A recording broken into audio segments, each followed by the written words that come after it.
What's good, YouTube family? This your God Bless One. You'll watch another video of I Smoke Hip Hop. Hey, look, man, let me just get straight into things, man. Yesterday, I was unbecoming of myself, man. I did some uncharacteristic things that should be talked about, man. Like, I basically got in a Twitter finger situation with No Mercy from the Trap, New York. It was a situation where people were coming at me and writing certain things. I did a report on the Vada fly with King of the Dot connections, but the problem with that situation is I put King Fly, and a lot of you people saying how you don't know King Fly. Well, here's the reality. I'm not the biggest fan of King of the Dot like that, and I've said that several times.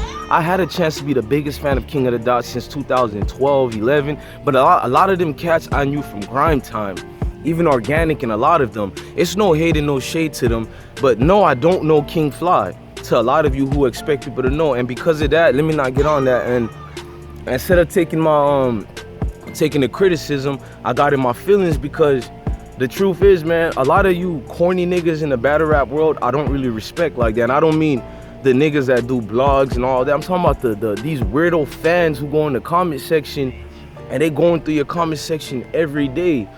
And the people like No Mercy, who I do have respect for, and not just him, even other people in the battle rap world I respect a lot. So when I'm getting a lot of, like, you know what I'm saying, slick things coming at my way, and I've never said nothing negative to them at all, I take that to heart even more than and what's fucked up about that is trolls are out there saying much worse to me.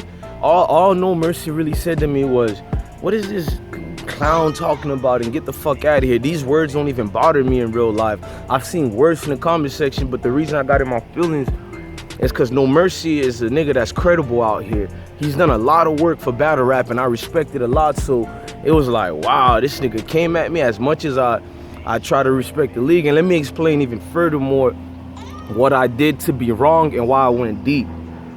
Like, it's not to make excuses, man. We all got shit in our life we're going through, and I'm going through some real life shit right now. Real life shit I wouldn't even like wish on my enemies, man. And that's why I always tell y'all, I don't come out on these blogs to tell you all the personal problems I got in my life, because the way the world is a big jungle, man, and a lot of people got problems.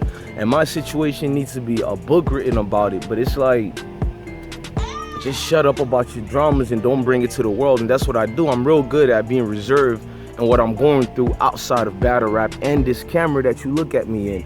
But I'm a human, man, and humans, we make mistakes. And going through my personal problem, it's like all you can see is a situation that things could get worse or better. So when somebody takes you away from that mindset you're already in, you're going full throttle, and that's not the characteristic of being a man. That's some sucker shit I was on, and I can admit that. I just feel like, man, this YouTube thing been taking me out of my character far too long. It's just been taking me out of my character and who I am, the man I am. And I'm sorry, man, my kids are in the background. I'm also a family man, so I'm trying to pay attention. And I'm apologizing to No Mercy, because I just found out that No Mercy, basically I was talking shit to him, right? And I said, fuck you, and fuck your girl, and fuck all this. I don't even know what I brought up, and I didn't even know if this man got a girl or not. I was in my feelings, so No Mercy, I thought I'll say the most worst, shocking thing to you just to show you, hey, don't come my way with that bullshit, bro. It was just to put you in your place, and I could have taken it a different way, bro. And I'm gonna be real, like, just the spirited man that I am in my heart, I don't like coming at people like that. And let me break it down to you guys why I got easily offended like that. All my life, I ain't been the biggest nigga out here. Like, I got that little man syndrome, even though I ain't a little man like that, but I'm kind of skinny a little bit, or athletic, whatever you call it. And niggas always testing me. And coming up from where I came from, I only knew one way, like, and I'm trying to change that. I only know one way in my life, and it's to always defend myself. The reason why I'm saying that is, me and No Mercy chopped it up yesterday, man, and I had to just salute him, man. Like, in this battle rap world shit, it's hard to find a real one, man. It is very extremely hard to find somebody who's authentic out here, and they're just a man first. I'm not talking about no gangster shit, none of that corny shit. I'm talking about a man. A gangster and a man to me. I'm talking about a man who stands on his moral values and moral ground, and I was not becoming of a man.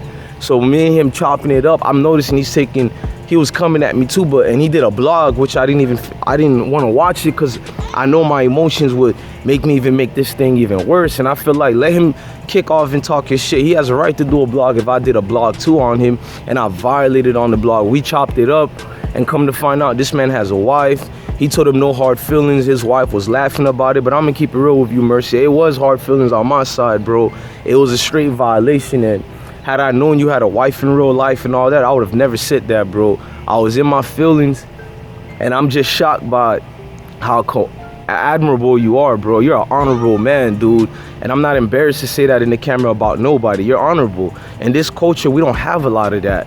And I think when you see that, you should give it respect, bro. And I just want to explain more and furthermore details why it is that I come at the likes of Tony Bro and all these people. The truth is, I respect cats like you. Half the people don't even know. I used to shout out Tony Bro and tell him about the good work he's doing and why he needs to get his own platform. But he came at my page the same way No Mercy did, but he went deeper, talking about when he find me, he's gonna do this and that. And most cats don't know about me. Like, I know I articulate my words and I sound a certain way, but when they see me, and it's like a cat instantly think, oh, I can just put hands on this man because you see me in the camera being all nice talking about battle rap. I think a lot of people confuse people's real life for this battle rap shit, and that's where shit turns left. And another thing where shit turns left, even people like me included, we don't know how to separate real life at times from battle rap. And at times, that 10% of the times, I fall victim into the battle world reality, and I infuse it with my real life. Like I said, telling you guys earlier, all my life I had to fight, man. This ain't no bullshit. I'm gonna have a real talk with y'all. When you have to fight all your life, man, you only know one way. It's going full throttle on anybody. It's only one way, like from my scars and tribulations in life. Like that other video y'all seen me losing my teeth. Y'all remember that one? And I'm gonna put it for y'all. I lost my teeth. Unfortunately, that's due to a fight. And it's like the scars and getting hit up all the time, it doesn't help you. The day my daughter was born, I'm gonna share a story with y'all why I'm trying to tell you, like, I'm trying to change and be a better man, but I'm not this holier than thou type of cat, man. The day my daughter was born, my first child was born, I remember it was like years ago. It was a situation where I was with a couple of friends. We went to a party and we're just trying to throw it up. We was at the party and I seen a couple of dudes who kind of ran through my brother's crib like the previous weekend before that. You know, it was like crazy shit. They didn't want my brother, but they wanted his homeboy, and it was about 20 Haitians deep. And y'all know them Zoes, man. Them Zoes, we don't really play like that. Not just me, but every other Zoe who you hear about, believe it or not, leave that nigga alone. I'm not acting like he's Rambo or nothing like that. It's a mentality they have where if you get disrespected, everybody gotta die. That type shit.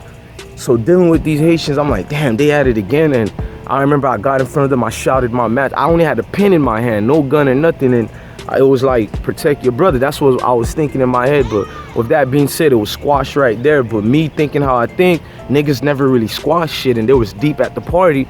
So I had my homeboy Black. He's in Haiti right now. He got deported to Haiti.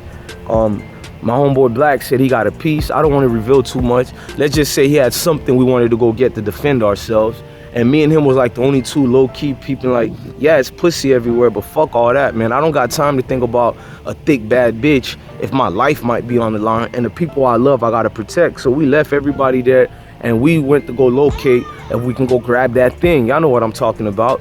And we went to go grab the thing. We looked everywhere for like an hour and a half. And mind I tell you, my wife at the time, who was my girlfriend, wasn't with me. She was pregnant. 9 months pregnant with my daughter in the room. I didn't make her come to the party with me. And I just remember kept thinking a vision kept talking to me. Something kept telling me, bro, you gotta get out of here, bro.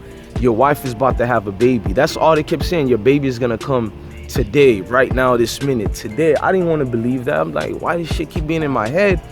We got the thing we have to get to defend ourselves. And because of YouTube and a lot of you funny cats out here, because y'all don't know how to be real for one day to save y'all life. All you niggas live an image about y'all so perfect for this YouTube thing. So we're gonna keep going with this story. I don't give a fuck. It's a real life story, and I'm not gonna tell you deeper things about it because I can incriminate a lot of people, even including myself.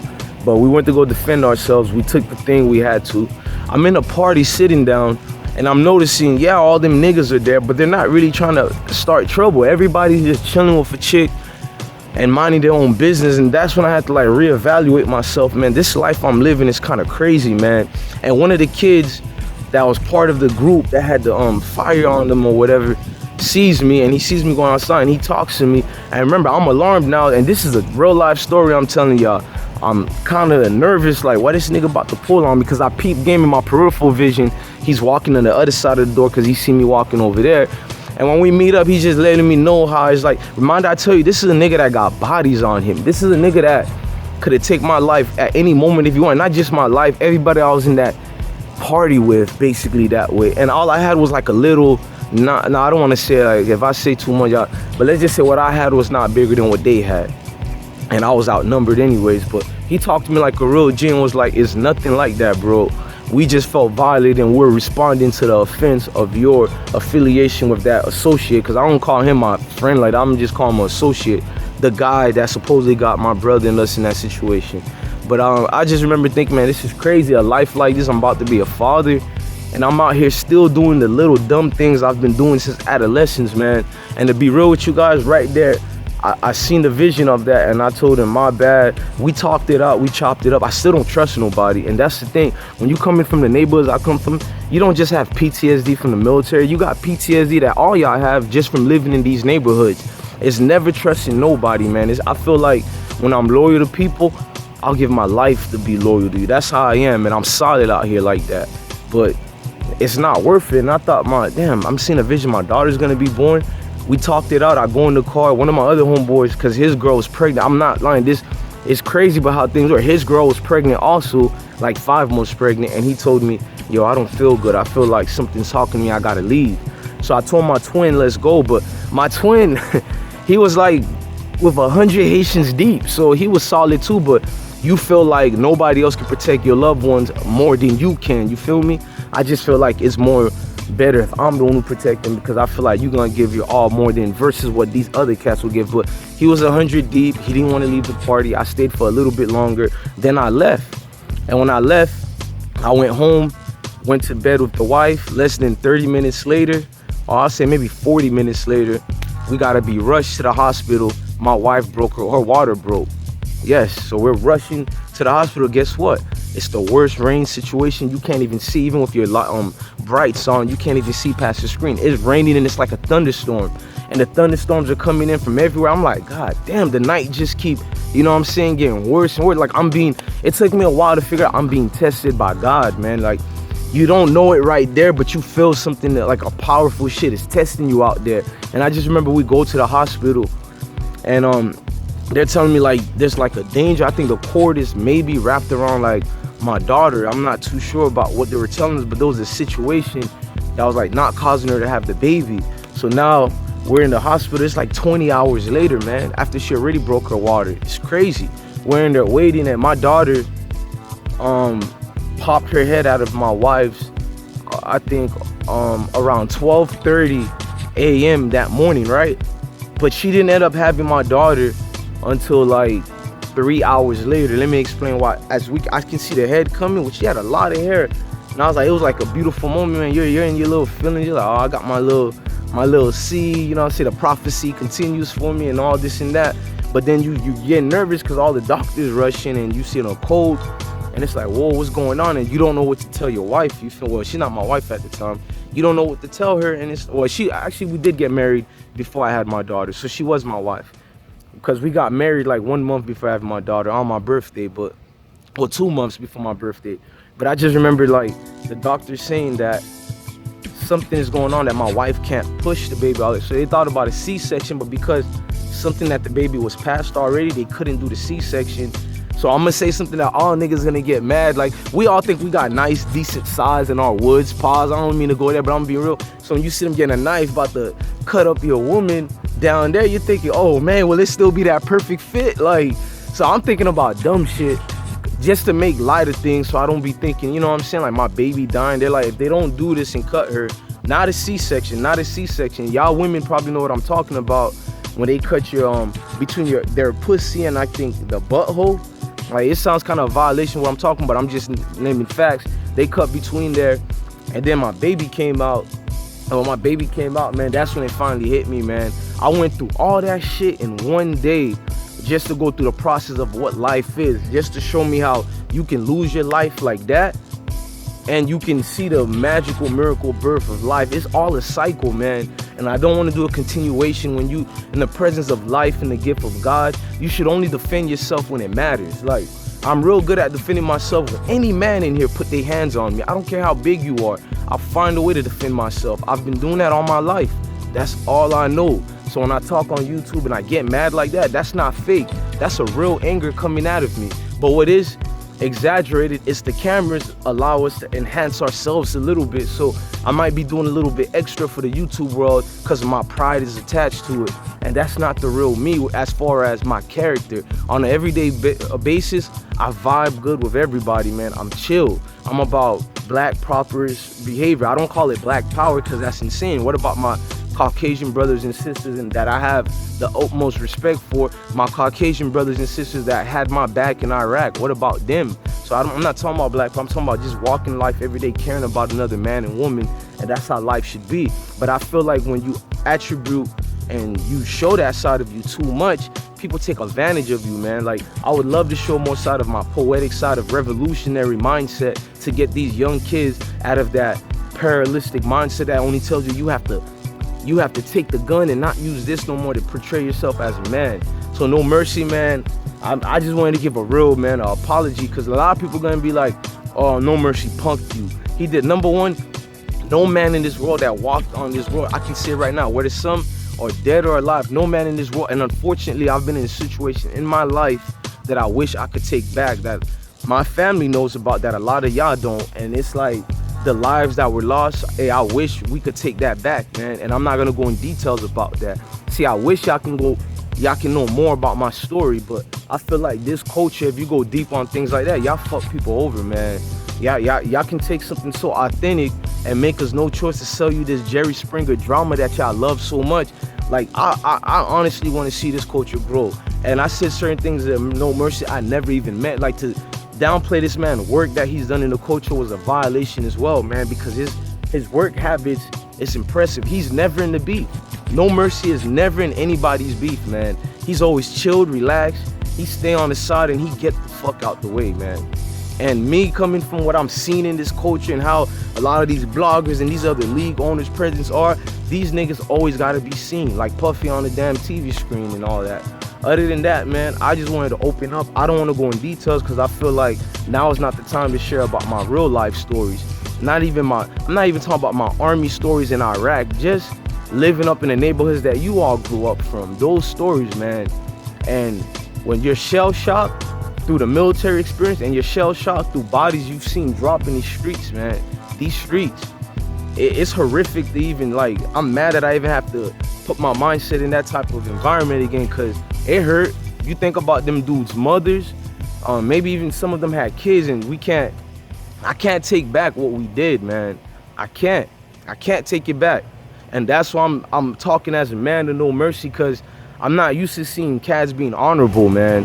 Like when me and Battle Troop, when I came at Battle Troop, because I thought he and a couple of his friends from the One United, they all started saying, oh, Battle Troop was talking about you, doing the videos about him and his daughter. First of all, I think that's a vibe. I didn't see who the cat Battle Troop is talking about his daughter, but I feel like to talk about somebody's child, man, like, that's the most ultimate vibe. And I don't want to go into that because then it's gonna bring me to another place that I'm telling y'all I've been practicing since my first child was born, so I can change that life of me. I'm not a thug, I'm not a gangster. I'm just a man that'll make you see God if you fuck with me in any type of way. And I don't want to be that man, because I feel like we have too many of cats like that in this world. We need more honorable men in this world. Like my dad told me, no man is a threat unless they put hands on you. Quit getting emotional, quit getting out of your feelings, man. And I was out of my feelings, man. Like, will you see more videos of I Smoke Hip Hop coming at people? Yes, if I'm violated, but will you see more being enhanced in a unrealistic characteristic that I don't want to be in? No, you won't see that side of me again. You won't be seeing me violating dudes, girls, and even though I didn't know he have a girl, well, but that's why I shouldn't even said that in the first place. And I feel like my wife was looking at these videos like, man, you looking crazy out here. And when your wife tells you that, and like, this is what I was telling Mercy, man, like, you got a cool wife because your wife was laughing about it, and I give her respect on that. But my wife is like, I'm looking crazy out here, bro. And she's right, because that's not my character. And she's like, what this man do to you so bad that you coming at him like that?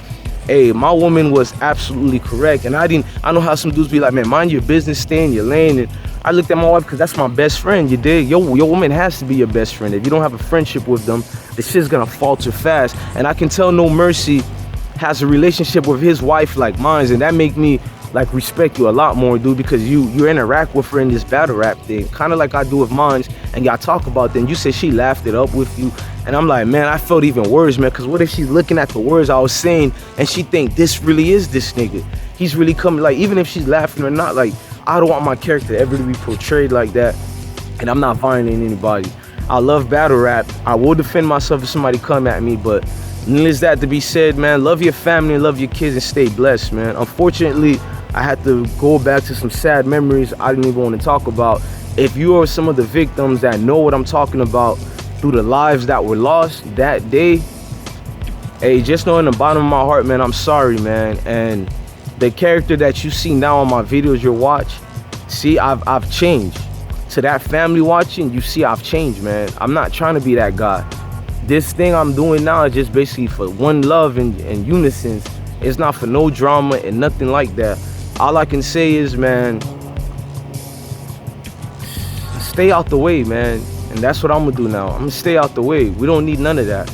Love your family and stay blessed, everybody. I'm your guy, I Smoke Hip Hop, aka Blessed One. It's been real, and I only know one way to do it when I'm feeling like that, and I'm feeling I'm in my wrong. I don't know anything scripted. I only know how to sell my soul in a proper way, which is manufactured in the most authentic way possible, so you can come into these eyes, because I always say the eyes is the gateway to your soul to tell if you lying. And I feel like No Mercy, I don't care what the people gonna say, or you punked me, or you this and that. Me and you know what we talked about, and I respect you a lot for that, bro. I was shocked you even talked to me about that. That, believe it or not, bro, you'll have a nigga in your corner that's always gonna look at this nigga is honorable, and I'll always defend your character, bro, because you just stood out amongst all these cat in this battle rap world, Jerry Springer drama, bro. Be easy, dude, man. Stay safe and take care of that queen of yours, man. Salute to you and all the work you've been doing for the culture, and your league is not lame at all. Like I said, I was in my feelings. I'm gonna hit you where it hurt, which is wrong, because that's a female character trait, and I don't carry that, and I apologize, bro. Be easy, man. Keep it 100.